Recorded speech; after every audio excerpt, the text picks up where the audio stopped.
Hey, it's Spring Dave. Call this number back. I need $25 for this walk around sit down chair. Production. Been around the block. Been around the block.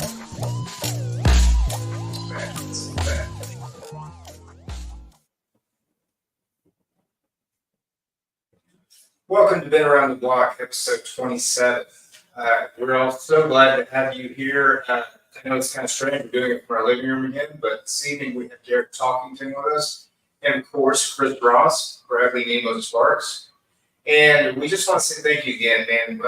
Last 90 days we've been able to reach 56.1 thousand people. We couldn't have done that. Woo!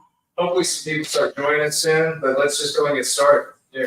That's impressive. What, 56,000? It's pretty cool. Let's get started. That's a good. I thought it was going to be like my mom watching it. That's good. Quite a few people actually. Some people start counting lists, regulars are kind of awkward. So it's usually for Put my A game on. no, it ain't like that.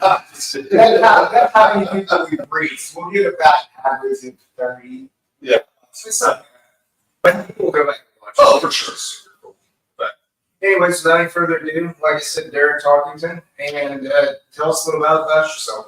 We kind of built you up, and so Derek is not in recovery. He's actually going to be giving us a clinical perspective regarding recovery and what that looks like. So first, tell us what are your qualifications? Yeah, I have very little. That's what I was joking with you guys when we came in, and when Chris asked me to do this, I was like, hell yeah, that sounds like a great time. I would love to do that. And then I thought, I don't know if I have the street cred to be on this podcast. But I'm here anyway. I'm excited. To it. So I've got a clinical background, right? So starting in 2006, I started working at my first addiction treatment center, and I've been doing almost exclusively drug and alcohol treatment ever since. Not just drug and alcohol treatment. There were some stretches in there where I was doing some other mental health work and some things like that, but primarily drug and alcohol. And how old are you? Yeah, you put that out there. Yeah, we're all 44. Like so 18 years ago, how old you were when you started? Yeah, I was. I would have been 26. Okay. Yeah, I was finishing graduate school when I started working in the field. I'm a talker, so I don't know how long. When you have 4 hours. So I went to graduate school in New Orleans and did most of my graduate training down there, and then got displaced by Hurricane Katrina. And so came back to Oklahoma City because the school that I was at wasn't going to reopen until, it ended up being about a year before they reopened. So I came back to Oklahoma City, transferred, and finished graduate school at SMU over in Bethany. And then while I was here, after I moved back, I thought, I need a big boy job. Like, I need to quit waiting tables. I'm getting a master's degree. I need to do something where I can start building a resume. So I just started applying for jobs in behavioral health that I was qualified for at that point. And the first job offer I got was as a group counselor at a drug and alcohol treatment center for high school kids. So I took it. If I'm honest, I had zero interest in doing recovery work or addiction treatment work. I just took the job because I wanted something to put on my resume besides table jobs. And it turns out I just loved working in addiction treatment, man. I fell in love with the clients. I fell in love with recovery work. And like I said, I've done it almost exclusively ever since, other than maybe a 5 or 6 year stretch where I had a private practice. It's almost all been treatment center work. So that's going to be my next question. Is there's no specific drive that got you into this? You just happened to fall into it. Circumstances. If you ask people in my life, they would tell you that there was much more God and higher power work in it than it is when I tell it. There wasn't at the time anything specifically where I thought, man, I want to do drug and alcohol treatment. I wasn't interested in pursuing a license in alcohol and drug work. I was going to do marriage and family therapy license. That obviously changed once I fell in love with my job and decided to change directions. But I don't have a personal history of addiction-related issues. I mean, certainly there are times in my life where drinking was problematic. Like a lot of people, have moments or stretches or years where they were like, hey, drinking was a problem, but I was always able to alleviate that problem without assistance. You mean you didn't lock yourself in a hotel room? I didn't lock myself in a hotel room. No detoxes, nothing like that. Moments where it was like, oh, I'm flunking 3 classes. I've been drinking for a few weeks and down that, yeah. But definitely have some family members who have recovery stories, drug and alcohol stories. Like I think at this point, it's 2024. I think everybody has family members, right? So there are definitely things that are close to my heart, but nothing, Me and Brad were kind of talking about that earlier. So we were wondering if like maybe there's a family member that affected you personally that made you get into it, or I think there was definitely a close family member who had some substance abuse issues and some emotional health issues that I think drew me to the helping field in general. But man, it's crazy. I'm never one of those like, what's my calling in life type people. I think a lot of that's kind of overrated, over a Lifetime channel kind of stuff. I think people get too hung up on it, like, and I'm like, so even going to school, like my bachelor's degree is in marketing, and when I was finishing up school, I crammed a 4-year degree into 6 years in Stillwater, did one of those things, and was getting to the end of my bachelor's degree and didn't really want to do business, but I thought, man, if I change my major now, my parents are really going to have a connection. I need to finish my degree and then make other plans. And on a whim, I went down to New Orleans with a buddy of mine who was enrolling in a doctoral program. He was like, hey, I'm going to New Orleans for a couple of days. Do you want to go with me? And I'm like, yeah, sounds great. I got a hotel room booked, taking your car. I'm like, this is a perfect idea. And while he was enrolling, I was just kind of wandering around the school and like checked out their graduate program in psychology and was like, this sounds great. Let's do it. And then I came back and called my mom and, wow, hey, I'm going to go to graduate school in New Orleans. For what? I was like, counseling. She was like, what? argument to counseling. Yeah. So, it was kind of one of those kind of wild stories. I mean, in hindsight, I'm doing, I feel like, exactly what I'm supposed to be doing exactly what I feel like I'm talented at, get to that. There was a brief, like, year-long stretch where I left behavioral health altogether after my divorce, primarily because I was a train wreck, and I was like needed some time to kind of put my own life back together instead of help other people put their life together. And thought, man, I'm gonna make a whole bunch of money, like selling roofs and doing all this stuff. I moved to, how it is. I moved to Texas, these guys offered me a big job down there in Arlington. It turns out I'm just terrible at selling roofs, man. I don't know what to say. So I got a question. How long did you have your practice? I did that for 5 years, and that's what I was doing immediately prior to Country Roads. Okay. So you get into recovery. You had no plans on doing this, and then what made you fall in love with it? That's a big question. I want to refer briefly just to say that nothing I say in this podcast is a reflection of the professional opinions of Country Road Recovery. Cover my bases, make sure I know what's happening. Yeah. I love Country Road. We have a fantastic team and we do great work, but I don't want anybody to think that I'm out here like speaking what we, our professional opinions of Country Road. This is, me talking about my life.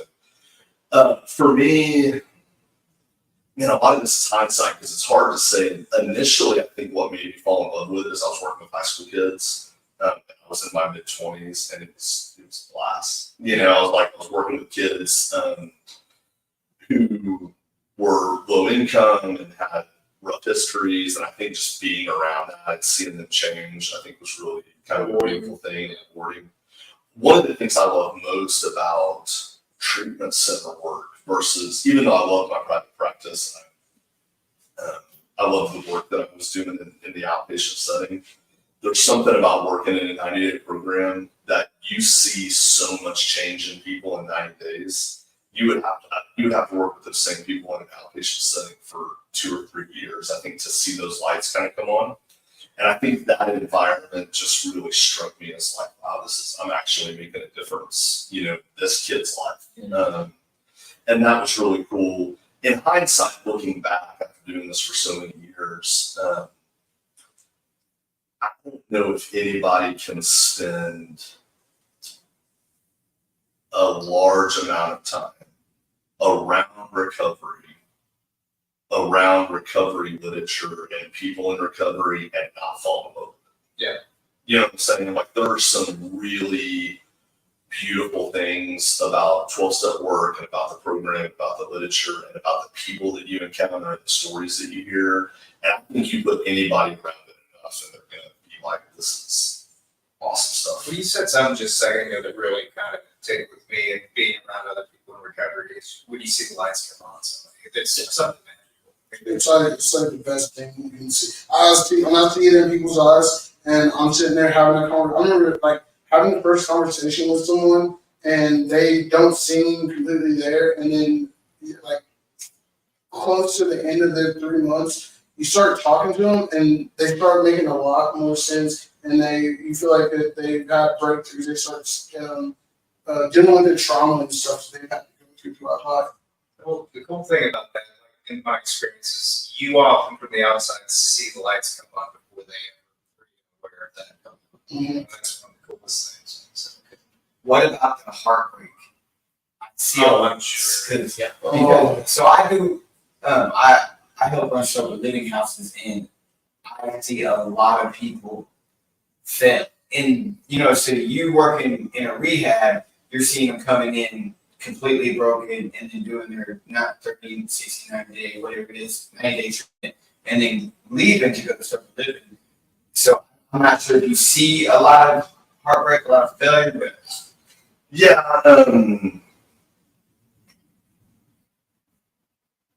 I think we certainly do. I don't know.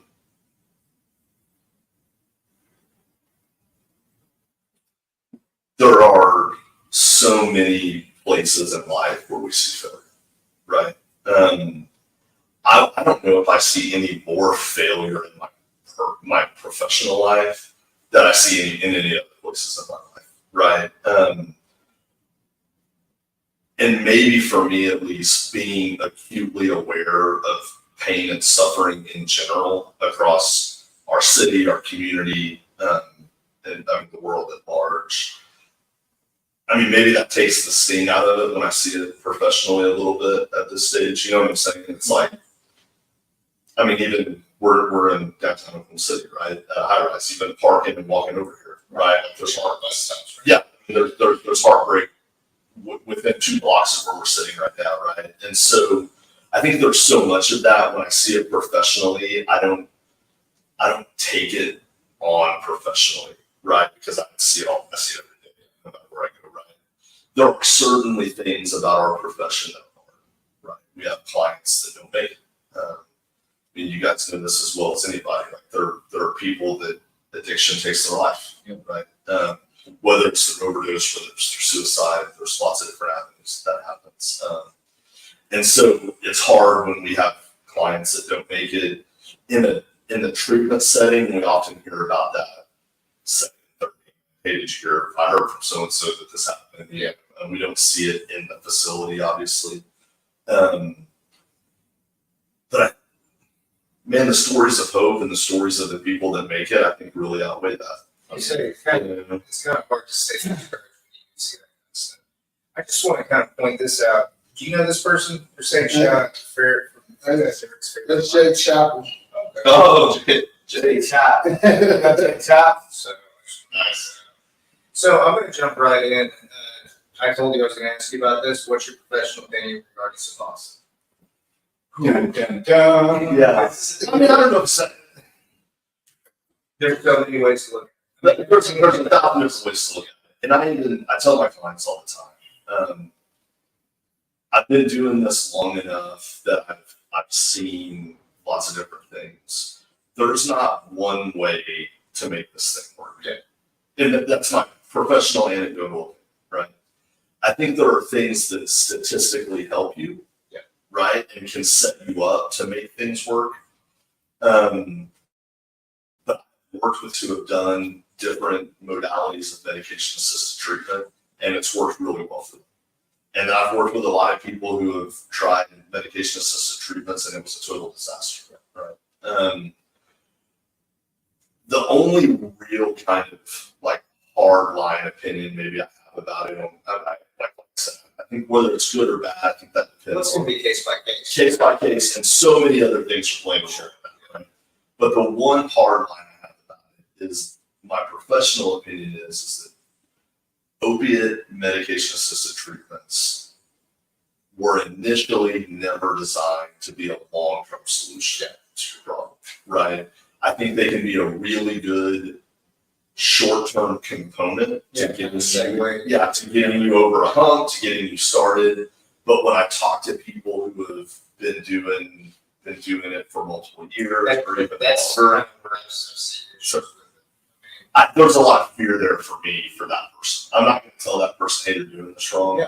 But I think that there's a lot of question marks at play there, systemically and from the client perspective. Like, is this really working for you as a long-term solution?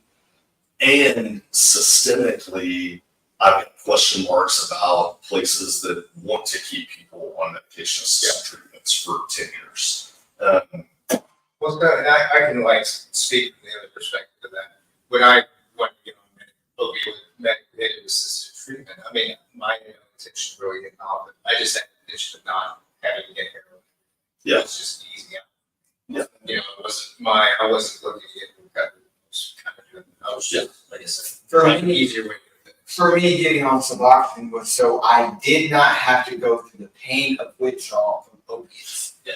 And I can have them give me pills. I can manage and try to take these, which I didn't. I ended up snorting and shooting them. But my deal is, you said initially it was meant to be just kind of like just getting them to the withdrawal. Maybe I would say like a week. But we go from short term to take a long term. What do you think happened there? Predatory medical practices, probably. The same reason we have this great pain relieving drug called an opiate that works really well for acute pain. How do we go from having something that treats acute pain so well to having people that are addicted to it for multiple decades? That's the already quite good method. It was a good synthetic opiate originally, and it turned into this. Yeah, I think it's the same thing. I think that there are parts of people that don't understand like the mechanics of what's happening physically, and then there are people who begin to abuse it. And then I do unfortunately think that there are probably clinics who this is probably true of lots of different helping professions. I think that there are likely clinics who don't want people to get better because they're making a lot of money. Drug companies are making a lot of money. I'm a barber. I don't want you growing your hair out. You know what I'm saying? Right, exactly. Yeah. So I think that's an unfortunate truth to that, which is sad. Our buddy Brian threw a comment up there. He just wanted to say Derek was a big factor in my recovery. Really got me to open my mind, heart to go on a spiritual level. So I like Brian. I love you, Brian. Thank you, Brian. Good to hear from you, Brian. So what kind of enlighten me on that? So, what's your relationship with God? How do you like get your clients to look at things like that? Because that's a big thing when getting into recovery. A lot of people have prejudices towards God. And you said you studied the 12-step programs a little bit. You're familiar with that stuff. That's a lot of people. My personal answer to that question, my professional answer to that question are much different, right? Which is, I think, challenging. And maybe this will be insightful for people, maybe it won't. I'm a Christian. I've been a Christian for a long time. And I say that to say that I'm not just like a cultural Christian or somebody who was raised in the church, although I was. But I'm a person whose faith is deeply important to me. And I feel like at least most days I'm intimately committed to following Jesus in all areas of my life, right? Professionally, that's a big challenge. I think for believers who are working in treatment settings that aren't specifically faith-based, right? Because we've got to walk a really fine tightrope to how do we teach clients that spirituality is a big part of what your solution needs to be, Absolutely. without pressuring clients into a certain belief system or religious system that could actually be more harmful for them than beneficial in terms of the treatment protocol. And a lot of them have been hurt by the church. 100%. And I think that's, to answer your question specifically, Bob, one of the things that I've loved doing most, both at maybe my work at Country Road at times, but certainly I have this opportunity in my private practice. There's no one I like to talk to more than the people who have been hurt by the church, right? Because most of the time, those people have never gotten to sit down with somebody that's looked at them and been like, hey, I'm a person who wants to follow Jesus. I'm a person who follows Jesus currently. And what happened to you really sucks. Talk to me about it. Like, I think a lot of times their experiences, they want to share their church and then they want to have somebody immediately jump to defending the people that hurt them or defending the institution that hurt them. And I think it's okay for Christians and church members and believers to say, like, there's been a lot of atrocities committed throughout the course of Christianity and the church in the name of Jesus, and that's not okay. And we should be able to, I was just reading a book this afternoon, trying to finish a book called A Deeply Formed Life, and it was talking about sobriety, meaning in terms of just being honest and transparent. And what it was saying is, unless we can give words to the things that create shame for us, we're never going to have any kind of formation in our life. And I think the same thing's true for church work, unless those of us who are active in churches can like put some words to say like, hey, that happened to you and it shouldn't, and I'm sorry. But there's grace in that, mercy in that, redemption in that, and everything else. And I think when I have the opportunity to talk to clients from that perspective, like Brian said, I think it opens them up that there's a bigger spiritual possibility for me, that I don't have to be pigeonholed by what my experience was. One cool thing about the 12 steps is I think the main first lesson is that you're not God. You know, that's something to teach people. You know, and that's something I was actually reading on this morning is the fact as long as we're not trying to play God is the main thing. I'm going to throw out the 80s show. Oh, 100%. So many of the principles that we try to live by, and I've gotten in the habit of saying we, because one of the things that I fall in love with about the 12-step program is outside of people that struggle with alcohol or substances, the principles of the 12-step program work for anybody. Yeah. And so I'd say we, but a lot of the principles that we try to live by, day-to-day acceptance, honesty, humility, lack of ego, all these things, open-mindedness, all of those things are on like this roller coaster. Like there are going to be days that I wake up, man, I feel really good in terms of my level of acceptance and life today. And I can wake up tomorrow and be at the other end of the spectrum and be like, I don't have any acceptance. We're in this. Exactly. You think about 10 minutes into my cup of coffee that I feel great in my world. Yeah. I have to complete silence for about 30 minutes. No music, no nothing. Mine's a 45-minute drive to work. Okay, yeah, it's about That's what I do. 45-minute drive to work. That's one of my favorite things about our facility being so far removed from the truck. Well, the drive out there gives you time to get motivated, get the coffee in you, get your podcast in, and the drive home gives you time to decompress because what we do is difficult. Yeah. I'm going to throw this comment out there from Jay Chaps. Wish everyone learned 5 skills Derek taught me. Ask them about those. They've been fundamental in my recovery. And I share them with anybody who will listen more often. So Jake brings these up all the time, which is great. I'm glad you remember them, man. I'm so thankful. They've been as meaningful for you as they have been for me. So these 5 skills, it's strange because they're really from a book. I think the guy's last name is Miller, called Reducing Secondary Traumatic Stress. And it's a book that he wrote to help people who do trauma work, primarily like trauma surgeons and paramedics and that kind of stuff, not be bogged down by secondary PTSD.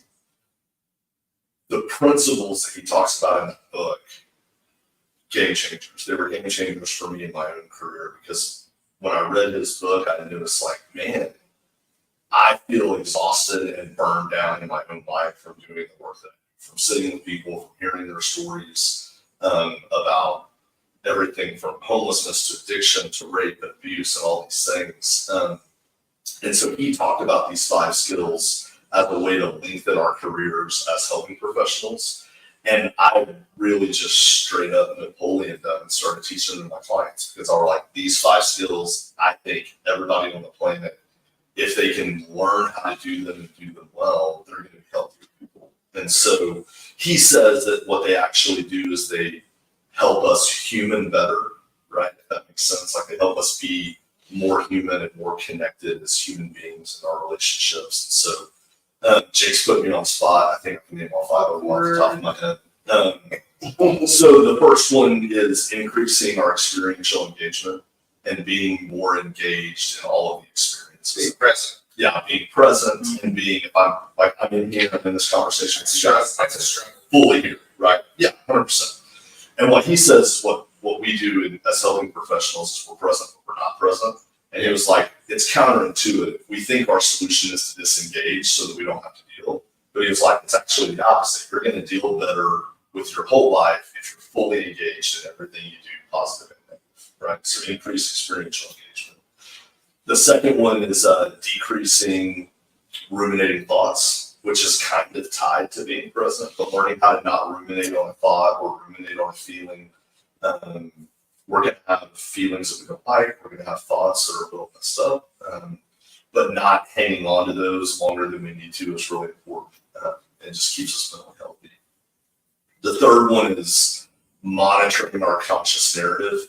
We're just being really aware of the story that we're telling ourselves about ourselves. I love the quote that he says in his book is, if you hate your job, the first thing you should do is start telling yourself a different story about your job. I know my boys sometimes, I'm like, tell yourself a different story. So that's the third one. The fourth one is decreasing emotional labor. And he says, he defines emotional labor as the energy that we spend pretending we don't feel the way we feel, right? So Say it's pretty taxing. 100%, yeah. The examples that I love to use, one of them is if you're eating dinner with somebody that you hate, you know, the whole time, you're like, oh, yeah, you're having to smile. That's emotional labor, right? It's exhausting. And the problem with emotional labor is we have to do it sometimes. Yes. Like, sometimes it's a requirement. If I'm in a job interview, even if my dog died that morning, I can't go into the job interview crying and sobbing about my dog. I put the mask on, I got to show up at the interview. But because we have to do it sometimes, we end up learning habitually to do it all the time. And then we miss. We need to be present. Yeah, we need to be vulnerable. Yeah, then we still wear the mask. And so decreasing emotional labor is just getting it as low as I possibly can all the time. And then the last skill, the fifth skill, you're welcome, Jake. I remember them all. I think he's put them on. The last one is increasing parasympathetic nervous system recovery, or just increasing the amount of time we spend actually getting like brain renewal rest, like through meditative practices. So I tell all my clients, or I used to, I don't see clients as much. What's that book called? Reducing Secondary Traumatic Stress. Okay. It's a really good read, but I'll warn people it's obviously used as a textbook somewhere because it's only like 168 pages paperback and it's like $60 on Amazon. Yeah. So, but it is worth it, I think, if you're a reader. I'm going to throw this up there. Old Pierce Rosenberger. He's going to be a coming up guest. And then he said he loves to see us in person. We like this too. Coming up soon, we are going to be doing more live. So Yeah. we're waiting on I like you, Pierce. McKinney says hi. Hi. What's up? So I'm going to move on to my next question for you. Medical marijuana. Dun, dun, dun. I mean, I can ask you, man. 'Cause I told it, I'm glad you guys can speak anymore. Now, before you answer, is that part of Matt? Are they moving to classify that as Matt? Well, this is how I was going to begin that question. I would rather you just ask me about marijuana, Okay. right? In general, because What about in Oklahoma, right? Write this down, call Channel 9. Medical marijuana is a joke, right? Like, you just got to pay for the license in this. I don't think anybody in this state is fooled by what Oklahoma is. Yeah. Right. It's not. It's not designed. Our current system isn't designed for medical use. It's designed for recreational marijuana users to get marijuana without it being recreational. Well, the collects tax. And it collects tax, right? Which, that's fine. We'll just call it what it is, right? In terms of how I feel about marijuana, and this is stuff that I've openly told clients before. Sorry that I'm saying my bosses.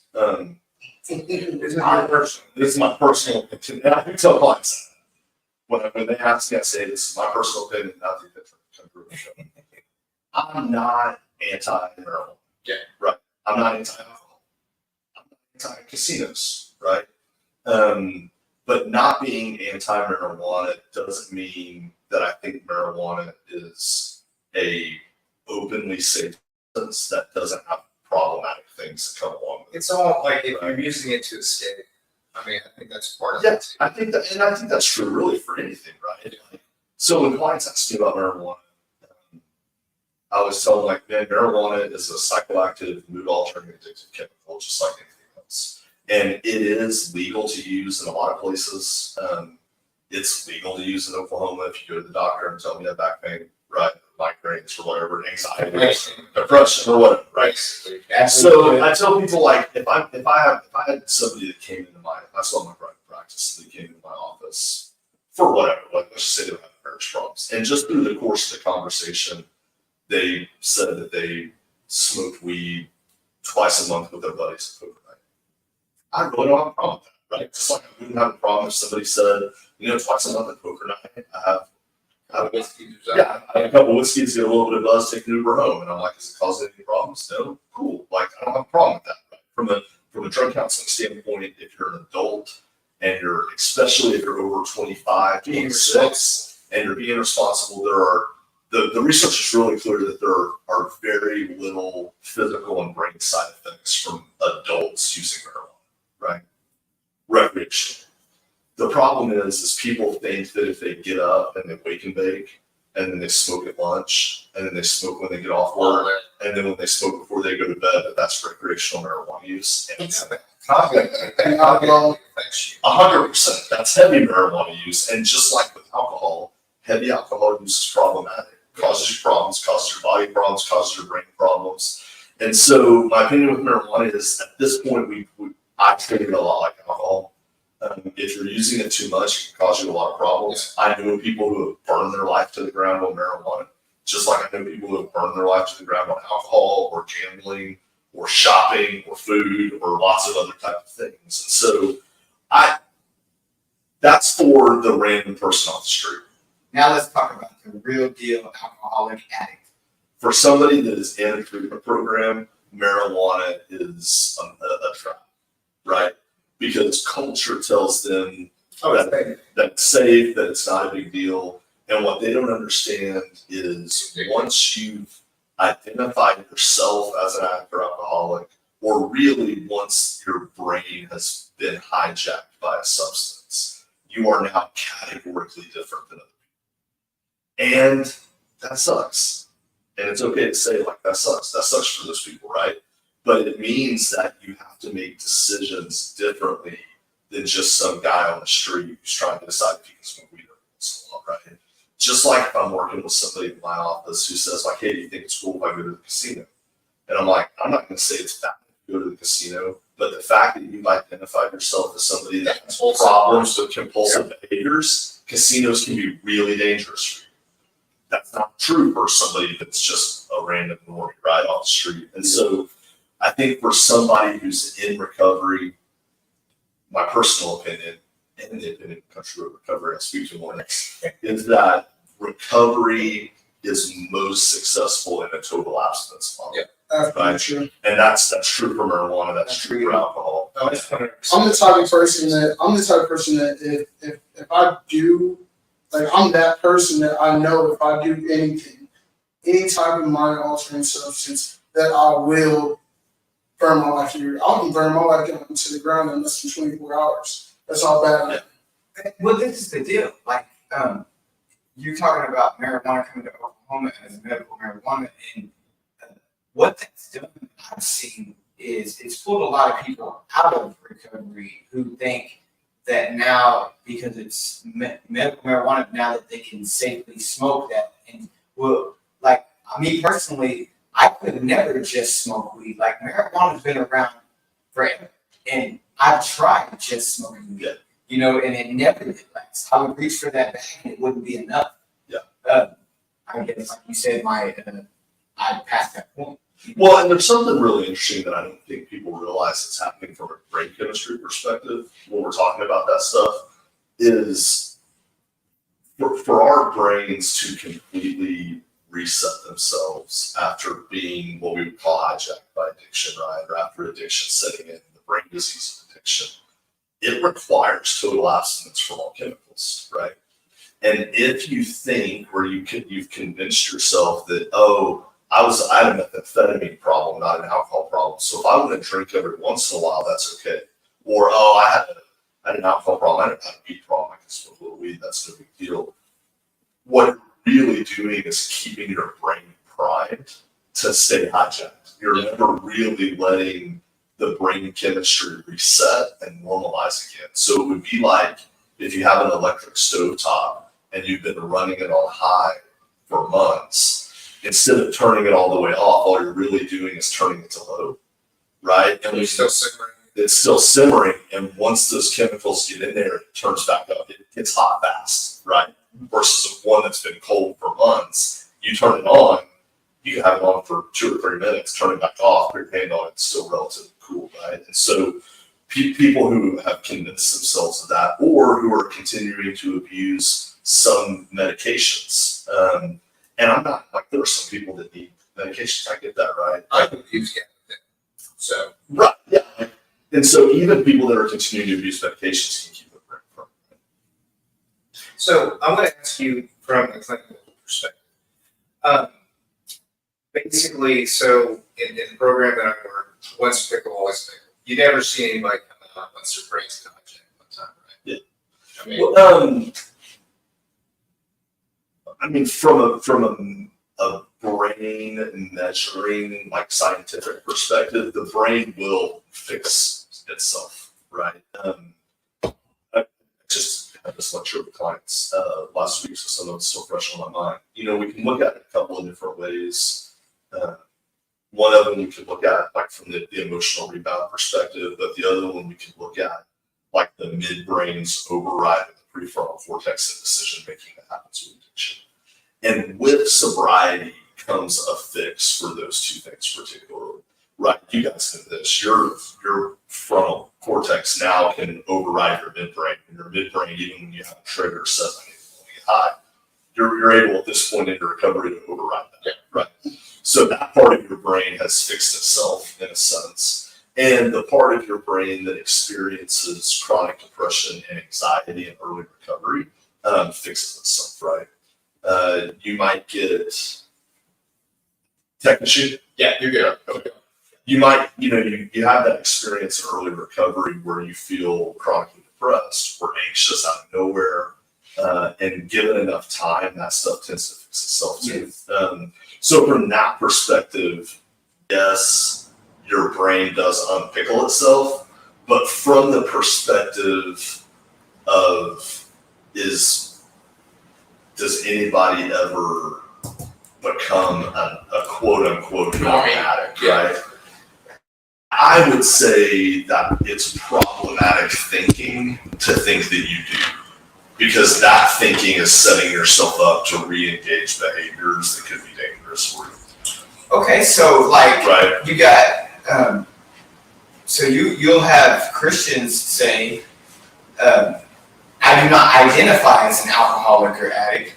Let's say they say, I've been delivered. I've been delivered, I'm an overcomer. I've seen this happen a lot of times, and then, by 5 o'clock they're drunk. They feel like I might have clinical and religious problems with that. so what I'm saying is, like, they're saying they do not want to identify as an addict. My question to that person would be why? I've heard a couple different arguments on that. Like, God says you're delivered, and that's it. Right. So I'm a new creation. Yeah. And I agree with what you're saying. I do believe But I think whenever we identify ourselves as that, we're not doing it in a negative way. We're doing it to kind of remind ourselves that even though our brain has unpickled itself, or that it's rewired itself and it's better now, that we can never take that drink or drug again, because I mean it's going to be disastrous. Well, and I mean, I would really, if there's any of those people listening, I would love to come back and have this conversation with them, right? Because being somebody that considers himself a person of faith, I see no scriptural evidence from the apostles of them saying those things. I actually see the exact opposite. Paul calls himself a wretch, a sinner among sinners, right? Now, I do think that there's a theological correct position that I am new, I am redeemed, right? But that's balanced with, on this side of death, I am that, and I am my old self at the same time, and we can't quite wrap our hands around that, right? Mm-hmm. And so I even think for a Christian to have that mentality sets them up to sin in lots of ways in their life, right? To think that, oh, I've overcame sin, I no longer have to worry about that, is a really dangerous place for a Christian to be. Sin's right around the corner, just like you said, they're drunk by 5, right? Right. And I think the same thing is true when we think about addiction. As soon as I begin to think I have something beat, that's just not the type of humility that I think a good 12-step program calls us to. I believe it keeps us humble, though, saying that. Yeah. I have no problem identifying as an alcoholic when I sit in the room. I kind of get the other perspective, but I'm not saying like I'm defeated. You know what I'm saying? I know where my help comes from now. I know where my source of power comes from. It was one of the hardest things I ever had to do was, and I thought that, when I started working my steps, I thought that, admitting that I had an issue, but I've never sat across from another person and admitting that I needed help and I'm mentally unfit to do something myself. And that was the hardest thing I've ever had to do. I had to, personally, I had a lot of prejudices towards the church that some bad things happened to me when I was a teenager and stuff. And then, at the boys' home and stuff like that. And it took me a long, I had to just, like I said, completely lay all that aside and figure out what my definition of my higher power was and stuff like that. It wasn't, like I said, if somebody told me this is the God you got to follow to work your 12-step program, I'd be out. That wouldn't work. Yeah, for sure. I totally just lost my train of thought because I had something that I was going to say about something you said. So whenever I hear people say, because we even hear that in treatment centers, right? I'm like, you're 30 days into this, you already have a problem saying you're an alcoholic. We got some bigger fish to fry. But my head goes to 2 places. One is, what sort of undealt with shame do you have that you have a hard time admitting that this is where I'm at or where I've been, right? And 2, what parts of your ego are unwilling to let you admit full defeat? I'm sure ego is a huge part of every day.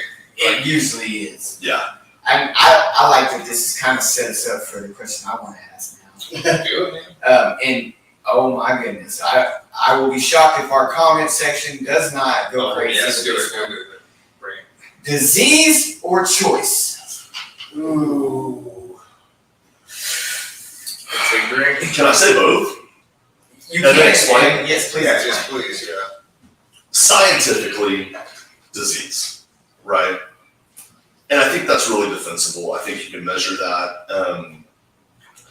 There's a guy, if people have never seen it, if you guys have never seen it, you should try to find it on YouTube. It's really good. It's a documentary called Pleasures Unwoven by a guy named Kevin Colley, who is was a flight surgeon for the Navy, got addicted to pain medications, got put in military prison, and then is now in recovery and shares about addiction.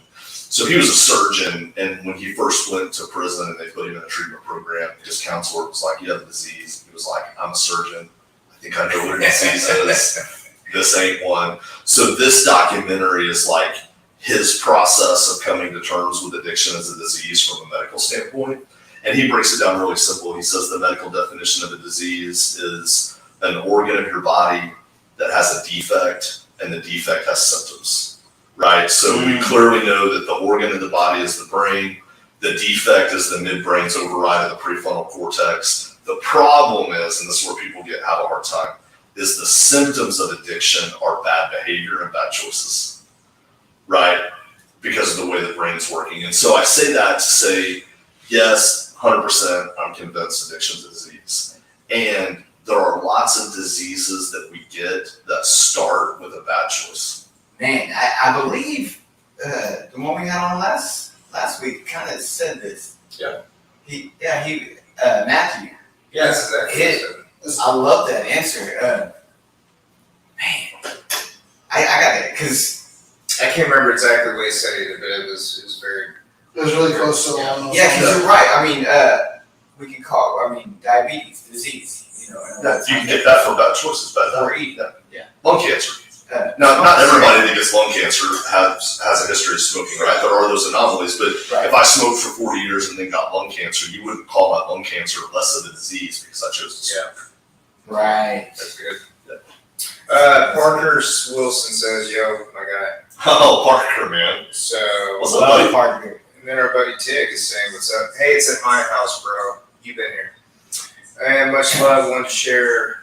I'll tap in soon. Appreciate what y'all doing. And thanks, Jay.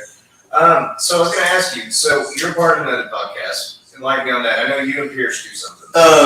Yeah. So I get the privilege of participating with Pierce in the Country Road Addiction Truths podcast that we do once a month. What's it called? Addiction Truths? Addiction Truths. Okay. I didn't name it. That's not a shot at the name. Ooh. That came off. I mean, Nice. Well, he's here next week too. I think he's not watching right now. he was earlier. Now, what I really miss is for 78, 80 episodes, when I had my private practice, I built a podcasting studio in one of my offices, and I did a podcast called Chasing Sanity for like 2 years. Okay. And I really miss it. And the only reason I don't do it is because I don't have a place to put all my stuff. I got boxes of professional podcasting equipment in my barn. I think it'd be like, you're like the person, you're my go-to person. If I really have a question at work and I don't know the answer to it, I'm like, I'm gonna ask Derek to give me the answer. Like, I know that, sometimes I just make stuff up. I'm glad it works, though. It works a lot of the time. As long as it sounds eloquent, you should have rolled it. Yeah. Tell me that definition of disease one more time before we change the subject. Yeah, so Dr. Colley says organ, defect, symptom. Okay. Organ's the brain, defect is the midbrain override of the prefrontal cortex. Symptom is bad behavior, bad choices. Okay. Yeah. And one of the ways I really like to explain that to clients, because I think it's something we can all identify with, right? That midbrain, that center part of our brain, for people that don't know this, that's the first part of our brain that forms, right? It's got all that primal stuff, need for food, fight or flight, sexual reproduction. Yeah, you might call it that. So a lot of people like to call it the lizard brain, right? That's the first part of our brain to develop. The last part is my prefrontal cortex and frontal lobe, which makes all my choices. So when my 17-year-old makes silly choices, a part of me wants to go, that's okay, man. Like, that part of your brain's not there yet. Like, you're not always going to make that. Yeah, like, so there's some science in there. But in a healthy brain, that midbrain fires up all the time, right? Like, even if I'm walking through Walmart with my shopping cart and I turn the corner, I run into another guy in the shopping cart. If I look at this guy and I'm like, oh, my bad, man, excuse me. And this guy looks at me and is like, eat shit. Yeah. Right? And I'm like, that midbrain part of me fires up, and I think, I should choke this dude to death, potentially, right? But then that other part of my brain steps in and says, consequences. You don't want to do that, man. You're at Walmart. This guy's got his kid with him. That'd be real embarrassing. You can lose your job. All these things kind of start rolling around, right? But in a hijack brain, in the addictive brain, that process actually reverses. So the midbrain fires up, says you should get high, you should drink. the frontal cortex says, drink, man, remember what happened last time you drank, like you're on probation, all this stuff, but then your midbrain goes, no, you should drink. It's kind of like the angel and devil on your shoulder. Yeah, a little bit, right? Yeah, for sure. So like that process that actually gets hijacked in our addictive brain. Yeah. So that's the defect. So I'm going to go and jump in. We got 10, 15, 20 minutes left. The question for the last guest, and then I think I told you we'll have you. Did you already put it up on the clip? It's right there. There it is. Okay. So what is a good way to approach having your clients enjoying their life in recovery/sobriety? I'm sure it's case by case, but Yeah, that's a good question. When I'm sitting down with a group of clients, which is probably my favorite thing to do, is to do group. It's just awesome. But I think that question rolls all the way back for me to what really is a program of recovery, right? And if we've got this really reductionistic view of recovery, if recovery is just about not putting booze in my body or not smoking weed or whatever it is, if that's the only thing that recovery is about, I'm probably gonna have some misery, lots of misery in my life. I'm probably not gonna have fun. I'm always gonna have like this kind of white knuckle mentality. All I gotta do is just stay off the bottle and everything's gonna be okay.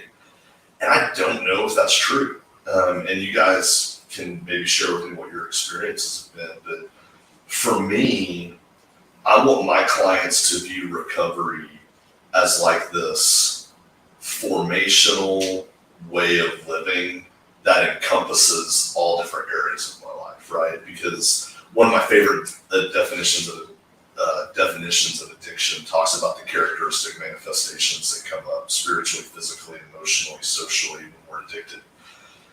And if that's true, if addiction has all of these characteristic manifestations and all of the ways that it harms my life, my program of recovery needs to offer solutions for me, spiritually, physically, emotionally, and socially. Yes. And if I do that, if my clients do that, and they've got this really kind of comprehensive program of recovery that blankets their whole life, they're not going to have to worry about whether they're having fun. It's just going to happen because their life, the waterline of wellness in their whole life is going to come up. And that's just an enjoyable experience, right? It's also the best way to prevent relapse, because if my life is actually good and I've got something better on the table than what I had before, I'm far less strong to go backwards, right? Now, and I tell clients all the time, that doesn't mean that life is going to be pain-free. It doesn't mean that you're not going to suffer. Actually, put it in the bank. You will suffer at some point. Life will be hard at some point. But raising the waterline of wellness in my life in all 4 of those areas actually gives me a way to deal with that suffering without having to run to a chemical or behavior. So what do you say? So this is something I tried to get sober 10 years ago, and then this was the fear I faced then. This is the fear I faced this last time I got sober. Isn't life just going to be boring when I quit drinking? Isn't life going to be boring when I quit doing acid or whatever? Man, not any more boring than it was when you were drinking. I mean, you know what I'm saying? It's like, I was thinking about that because you sent me that question, and I went like all day up. I'm like, I don't really know how to answer that, man. Because like my life's not boring. Yeah. You know, like your life's not boring. No. And so I think there's a fallacy and a cognitive distortion that happens for people maybe in early recovery or struggling to get sober, where they convince themselves that the only good thing they've got going in life or the only fun thing they've got going in life is using. Yeah. Right. And it's a little bit of delusion. Right? There are people all over the world. And now do some of them drink socially? Yes. I'm not saying they don't, but there are people all over the world that have fun every day without being intoxicated on chemical. Right. I'm having a blast tonight. Yeah. You know, I've had a lot of fun today, right?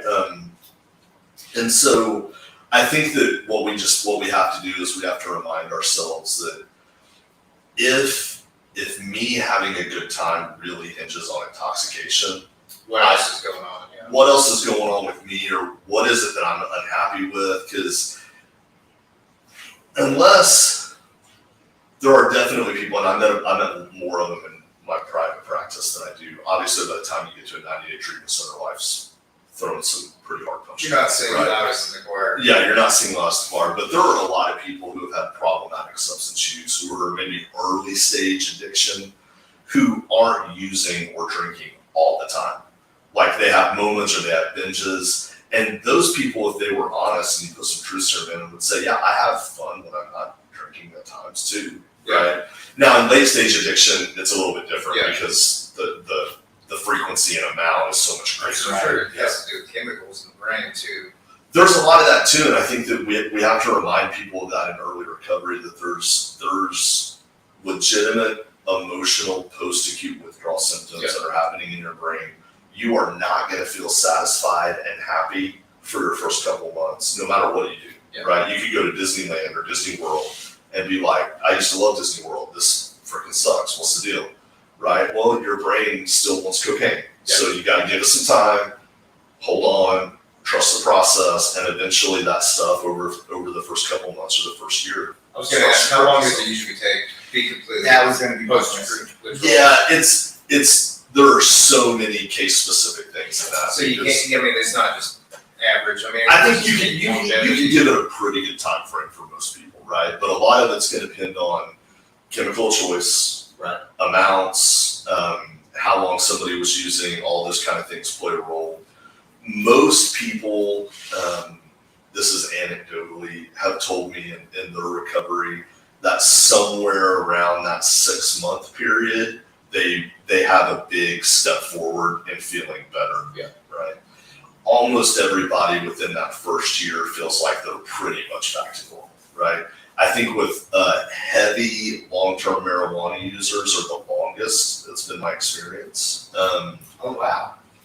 Yeah. Well, I mean, I've heard this before. I don't know. Like, I can ask you this medically, but like, when you start smoking weed, then your brain stop developing at the age you start. I've heard that with certain drugs. Yeah, brain stop developing might be a little bit of a hyperbole. Emotionally, you definitely stop emotional development, and that's with any chemical use, which is why, and that's why when we're having the marijuana conversation, I was like, man, if somebody's 35 years old and says they smoke weed a couple of times a month, I don't really have a problem with that, right? If somebody's 15 and says they smoke weed a couple of times a month, I've got big time problems with that, right? Because they've actually got a brain that is still developing, it's very fragile, and with any chemical, whether it's marijuana or alcohol or whatever, maybe even nicotine, maybe don't start Caffeine, doing sugar, because you're going to get them people that argue that. They're going to go, what about caffeine? You're drinking coffee right now. I mean, caffeine's a hard one. Still a stimulant, though. There's no denying the fact that caffeine is a stimulant drug, right? It's not methamphetamines. Like, and people want to argue that. They're like, right, we were drinking. I'm like, let's pump the brakes a little bit. Like, do I want my 17-year-old drinking 5 monsters a day? Absolutely not. That's not good for his brain, right? Can he have a couple of sodas? Okay, like even Mountain Dew, right? Whatever. So I think we've got to find some balance with some of that. Hey, when I was at the discipleship that I went to, they wouldn't allow us coffee. They were like, no, they're like, coffee is a stimulant. We're not going to give it to you. So it was like one of those things that. Did you die? Did you I die? almost did. You made it. You made it, man. So at the boys' And home, you were better for it. at the boys' home I was at, we weren't allowed to be on obviously any drugs. It was sober boys program, but they would buy us cigarettes and they would let us drink coffee just like regular people. I started smoking a pack a day when I was 14. Wow. That's a cigarette thing surprises me. Me too. I mean, it was. That's a whole story for another. Oh yeah, I was about to say that's probably not the only problematic thing that's happening at that facility. So I was going to ask you. So you're going to be your question. Have you thought about it? I've got questions for days. Who's coming on? Is it Pierce? Yeah. It's Pierce Rosenberg. You said earlier. We already said it. Yeah. I can think of a good question for Pierce. Stump him. Please. Yes. You're listening. What do you guys have like a topic in mind that you were going to be talking about with Pierce? 100%. Ask him his favorite football team if you want, man. Can I ask him 2 questions? Sure. So my first question for Pierce is, what food does he really like that he's ashamed to tell people that he really likes? And I'll give him an example, and I'll throw my wife under the bus giving the example. I love you, baby. My wife loves the McRib and doesn't like to tell people that she loves the McRib, right?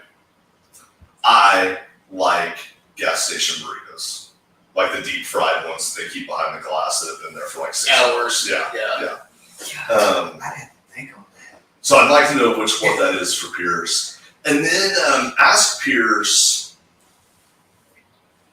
I'm trying to think of a question related to like his professional role. He's really good at, he's like a outreach. Yeah, he does outreach and business development for us.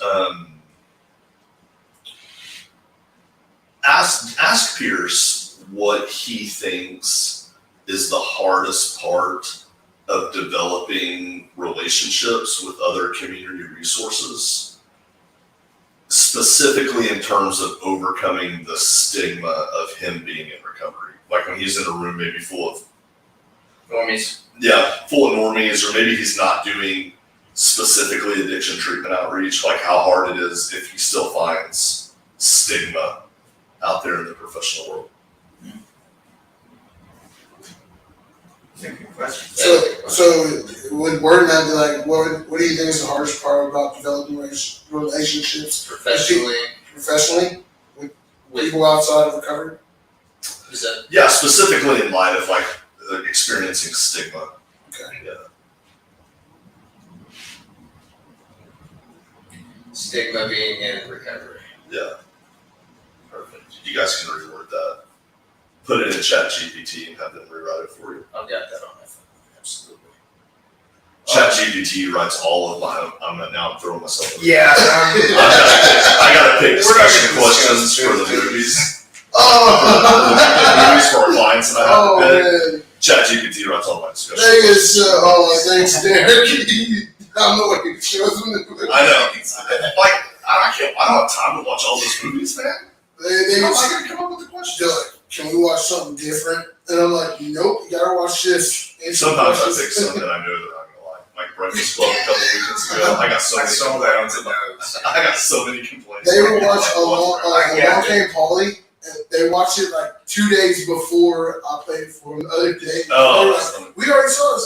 We gotta watch it. Y'all watch the Bill Wilson movie? We do, yeah, we've got it on DVD, yeah. Yeah, I noticed there was a couple complaints. Reports about. Yeah. The movies are the worst part of my job. Let's be honest. Man, Derek, thank you so much for just giving us the I had a time. great time. Dude, I could do this all night. This turned out way better than what I thought. I mean, Not taking it. I'm glad I overachieved. man, No, it turned out really good. I learned a lot. That was awesome. Well, like, so this is what we want to do. We started in February, right? Yeah, we started in February. And so this is our 27th episode. After, I think we're going to go full 52 weeks for 1 year. And then we're going to start having guests back on. We'd love to have you back. Yeah. I'll come back anytime you guys want. Man, you should really, okay, we're about to do the discussions like sometimes, right? It'd be cool if you really chimed in and we see that. That's cool. Like a Those are- Saturday morning discussion. Yeah, those are just like randomly. Yeah, if we have time, I like to hop on there and we have more engagement with people in the comments. Well, and like me and Bradley went on about a month ago and discussed Oh, it was some awesome. Yeah, we pulled some guy in. I don't even remember where he's from, but he chimed in. It's from the street out there. No. That's not. No. That's how, you want to do some hard hitting street journalism, man. You just go across the street. Oh, We Yeah. have any other form of journalism? Yeah, we do. Comedy. Yeah, we've done that. Chris the cameraman, I'm the super camera. Nice. The real camera. Yeah, no, this was a blast, man. I'm happy to come back and talk to you guys anytime. It was a lot of fun. Awesome. Man, thank you guys for tuning in. I know a lot of people are going to watch this in syndication, but man, we're really grateful for everybody. And thank you again, Derek, for coming out. I'm Brooks, Chris Ross, Bradley Nemo Sparks. Thank you guys. Love you guys.